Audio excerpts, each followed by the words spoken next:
Dear students, अस्सलाम वालेकुम। Dear students, आज हम डिस्कस करेंगे जो हमारा सेकंड टॉपिक है फॉर्मूला।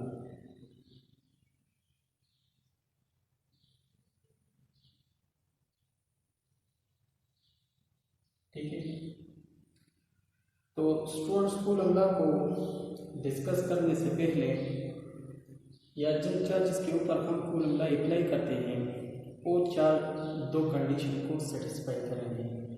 उस कंडीशन सेटिस्फाई करने के बाद हम फॉर्मूला को उन चार्जेस के ऊपर अप्लाई कर सकते हैं। तो हमारे पास फॉर्मूला के लिए दो स्टेशनरी या two charges in the state of rest होगा।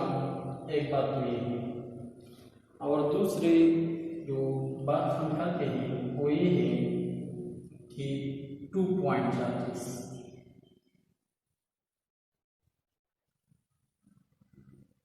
ठीक है, तो अगर हमारे पास चार्ज स्टैटिक हो और पॉइंट चार्ज हो तो फिर इसके बाद हम फॉर्मूला उस चार्जेस के ऊपर अप्लाई कर सकते हैं। ठीक है, अब पॉइंट चार्ज क्या है इसको हम एक्सप्लेन कर देंगे। What is mean by point charge. Point charge का मतलब ये है कि लेट्स सपोज हम टू चार्जेस को लेते हैं, एक हमारे पास Q1 और दूसरा हमारे पास है Q2 separated by some distance r from each other. ठीक है, तो इस केस में अगर आप देखें, ठीक है, तो चार्ज के दरमियान जो म्यूचुअल डिस्टेंस है ये चार्ज की साइज से बहुत ज्यादा है। तो इसी तरह के चार्जेस को हम क्या कहेंगे, इसको हम पॉइंट चार्ज कहेंगे। इसका एग्जांपल हम इस तरह लेते हैं कि जमीन और सूरज को अगर आप देखें तो इसके दरमियान जो म्यूचुअल डिस्टेंस है तो ये जमीन और सूरज की साइज से बहुत ज्यादा है। तो इसी तरह को इसको हम कहते हैं क्वांटम चार्जेस। ठीक है, तो हमारे पास इस तरह के अगर चार्जेस के दरमियान म्यूचुअल डिस्टेंस की साइज से वेरी वेरी ग्रेटर हो this is called point charge. When the mutual distance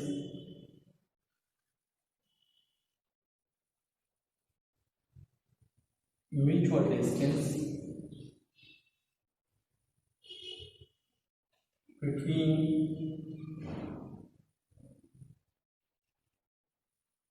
is very very greater than their dimension या their size,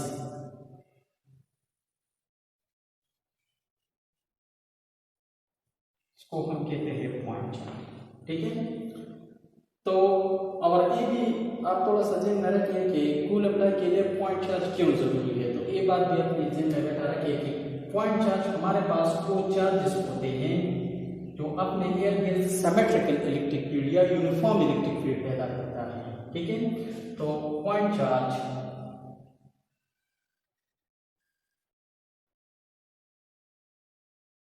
प्रोड्यूस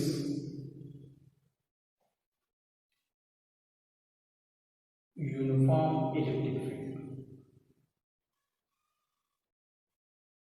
ठीक है, या सिमेट्रिकल इलेक्ट्रिक फील्ड। तो इसलिए हम यूज करते हैं 2 पॉइंट चार्ज। अब इसके बाद हम कूलम लॉ डायरेक्टली डिफाइन करते हैं कि हमारे पास कूलम लॉ क्या है। तो इसका स्टेटमेंट इसी तरह है। स्टेटमेंट कि फॉर एग्जांपल हमारे पास अगर दो charges in the states of rest हो और वो पॉइंट चार्ज है तो इसके दरमियान रिपल्सिव फोर्स या अट्रैक्टिव फोर्स इसका magnitude is directly proportional to the product of this charges. तो हमारे पास the magnitude of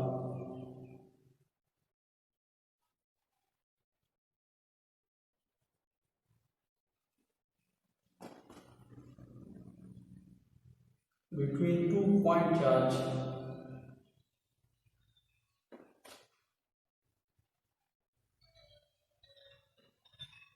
number first is directly proportional to the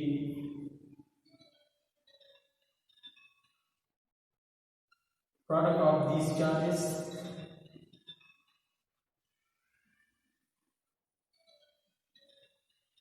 मतलब मैथमेटिकली हम इस तरह लेते हैं Q1 Q2 इसको आप ए का नाम दें, और दूसरा is inversely proportional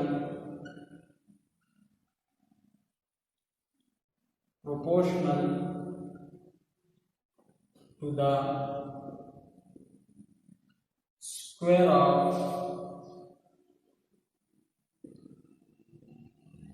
distance between them। मतलब ये हो गया कि it is inversely proportional to 1/r² equation B का नाम, मतलब प्रोडक्ट जितना ज्यादा होगा तो फोर्स उतना ही ज्यादा होगा। और इसी तरह डिस्टेंस को अगर हम ज्यादा करते हैं तो हमारे पास कूलम फोर्स क्या होगा, डिक्रीज होगा। अगर डिस्टेंस को हम डिक्रीज करते हैं तो कूलम फोर्स क्या होगा, इंक्रीज होगा। यहाँ पर स्टूडेंट्स आर जो हमने लगाया है r², तो ये भी ध्यान में रखना होगा कि इस r² के बजाय हम r क्यों यूज नहीं करते हैं। तो बेटा ये आर हमारे पास ड्यू टू एक्सपेरिमेंटल रिजल्ट की वजह से हमने इसके ऊपर लगाया है। किस तरह, कूलम जब ये एक्सपेरिमेंट कर रहा था तो एक्सपेरिमेंट के दौरान उन्होंने देखा कि जब वो चार्जेस के दरमियान डिस्टेंस को इंक्रीज या डिक्रीज करता था तो इस डिस्टेंस इंक्रीज या डिक्रीज होने के साथ फोर्स में जो वेरिएशन आता था वो डिस्टेंस के स्क्वायर टाइम आता था। किस तरह आता था, डिस्टेंस के स्क्वायर टाइम आता था। मतलब ये है कि मिसाल के तौर मैं यहाँ पर एक एग्जांपल लेता हूँ। लेट्स सपोज डिस्टेंस हमारे पास है दो चार्जेस के दरमियान 2, तो 2 का स्क्वायर क्या होता है, 4 होता है। तो जब डिस्टेंस को उन्होंने 2 किया तो फोर्स में वेरिएशन उन्होंने डिस्टेंस के स्क्वायर टाइम ऑब्जर्व किया। इसी तरह अगर डिस्टेंस को हम 3 करते हैं तो 3 का स्क्वायर क्या आता है, 9। तो डिस्टेंस को जब उन्होंने 2 से 3 किया चार्जेस के दरमियान तो उन्होंने फोर्स में वेरिएशन 9 टाइम ऑब्जर्व किया। तो उसने बताया कि आर के ऊपर स्क्वायर होनी चाहिए, ठीक है। तो इसलिए हमारे पास इस सिंपल आर नहीं बल्कि आर स्क्वायर होनी चाहिए। Combined equation A relation A and B, तो ए और बी को जब हम रन करते हैं तो हमारे पास ये बनता है it is directly proportional to Q1 Q2 divide by square. अब जरूर सी बात है कि इस प्रोपोर्शनलिटी को जब हम खत्म करते हैं तो इसमें हम एक कांस्टेंट लगाते हैं। तो के हमारे पास क्या हो गया, के is called constant of proportionality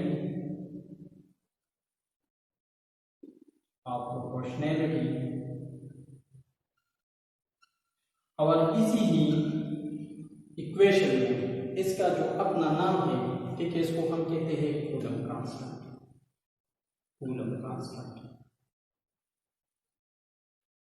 ठीक है, इसको हम कहते हैं कूलम कांस्टेंट। अब के वैल्यू हमारे पास डिपेंड करता है 2 चीजों के ऊपर, ठीक है। एक हमारे पास होता है के depends on the nature of medium. इस बात को हमें डिस्कस करना है कि किस तरह। फॉर एग्जांपल अगर Q1 और Q2 के दरमियान हम वैक्यूम रखें तो K की न्यूमेरिकल वैल्यू हमारे पास 1 होगी।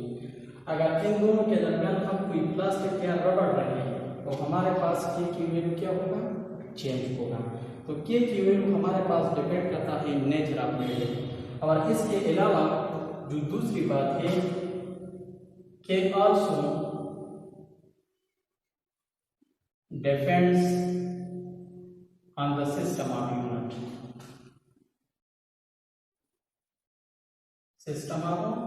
अब इसका मतलब क्या है, फॉर एग्जाम्पल हमारे पास 3 सिस्टम ऑफ यूनिट होता है।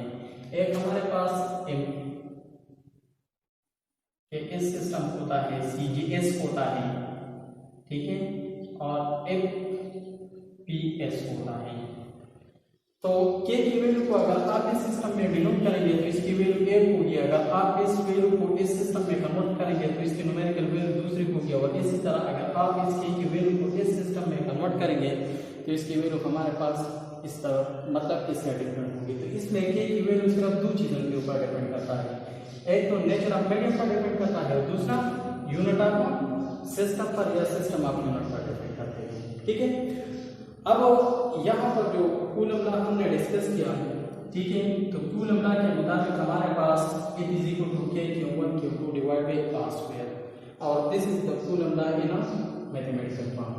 कूलम लॉ हमारे पास मैथमेटिकल फॉर्म में इसके बराबर है।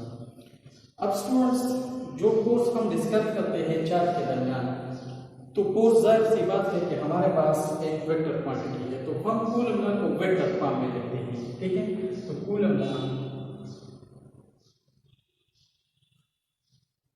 And vector form.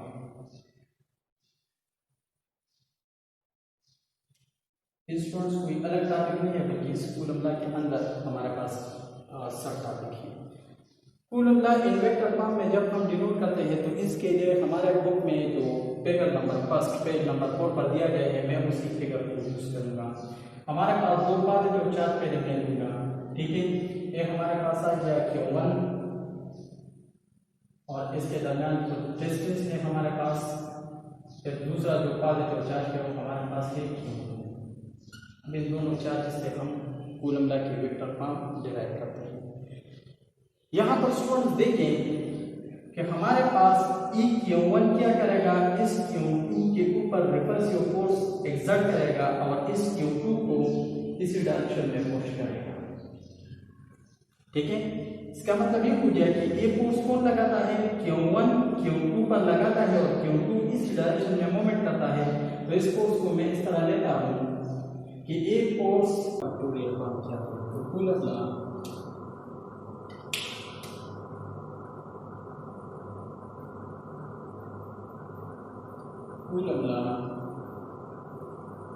And vector form.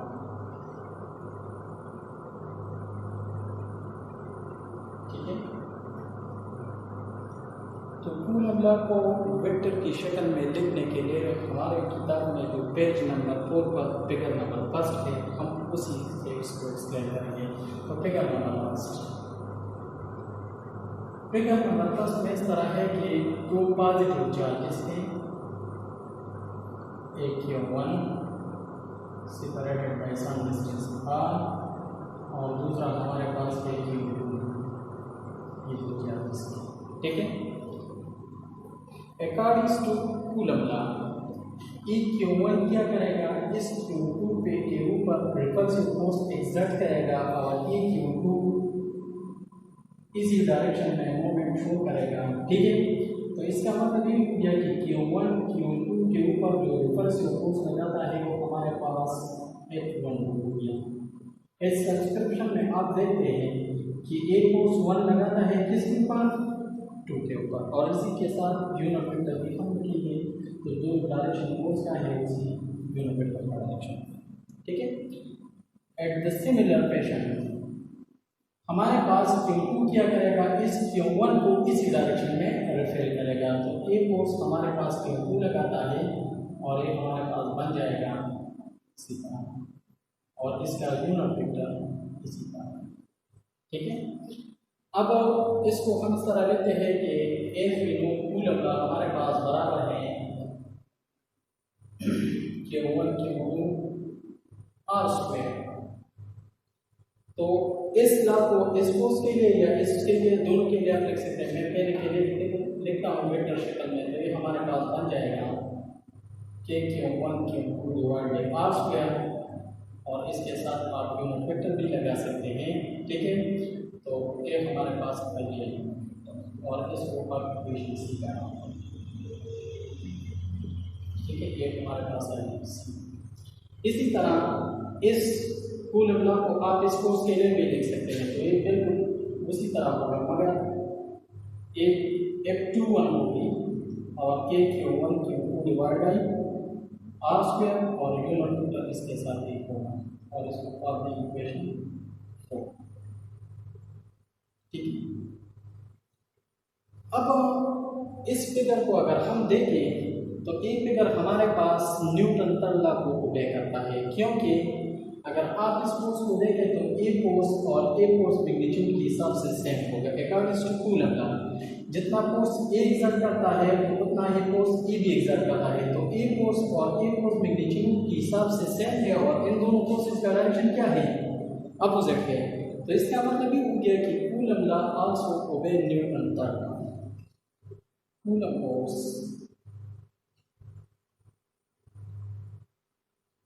also obey Newton third law. According to Newton third law, these forces will be equal in magnitude but opposite in direction. So this is the Newton third law. ठीक है। अब इसी तरह इस coulomb law को vector form में explanation के लिए हम इस किताब का जो फिगर नंबर 2 है उसको भी यूज करेंगे और उससे हम देखेंगे कि किस तरह है। तो फिगर नंबर 2 फिगर इसमें हम दो अपोजिट चार्जेस लेंगे। एक चार्ज हमारे पास पॉजिटिव चार्ज है जिसको हम Q1 separated by second charge which is negative. अब इस फिगर में हम देखते हैं कि ए Q1 क्या करता है, इस Q2 को अपनी तरफ अट्रैक्ट करता है। तो ए Q1 Q2 के ऊपर जो अट्रैक्टिव फोर्स लगाता है हम उसको यहाँ पर शो करेंगे। तो ये फोर्स लगाता है Q1 किसके ऊपर, Q2, और ए फोर्स हमारे पास सिंपल से होता है दोनों फोर्सेस, और ए फोर्स क्या है, अट्रैक्टिव। यूनिट आप इसी तरह लगाएंगे और इसी तरह Q2 इस Q1 को अपनी तरफ अट्रैक्ट करेगा। तो इस Q2 की फोर्स को हम यहाँ पर डिनोट करेंगे। तो जो फोर्स एक्सर्ट करता है इसको हम पहले लिखेंगे तो A2 1 के ऊपर लगाता है और A1 2 के ऊपर लगाता है। तो हमारे पास ठीक है। अब इसके लिए भी आप कूलम लॉ बिल्कुल उसी तरह वेक्टर फॉर्म में लिखेंगे जो हमारे पास ऊपर वाला केस, ठीक है। तो अगर इसके लिए भी हम लिखना चाहते हैं तो केस नंबर फर्स्ट के लिए हमारे पास कूलम लॉ जो पहला फोर्स है इसके लिए आ गया के Q1 Q2 divide by are square और इसके साथ यूनिट वेक्टर, ठीक है। और इसी तरह अगर हम इस दूसरे के लिए लेते हैं तो सिमिलर फैशन में हमारे पास उसी तरह आ रहा है। तो एक कूलम लॉ हमारे पास सेकंड इसके लिए, ठीक है। तो अब इस कूलम लॉ को अगर हम वेक्टर की शक्ल में लिखते हैं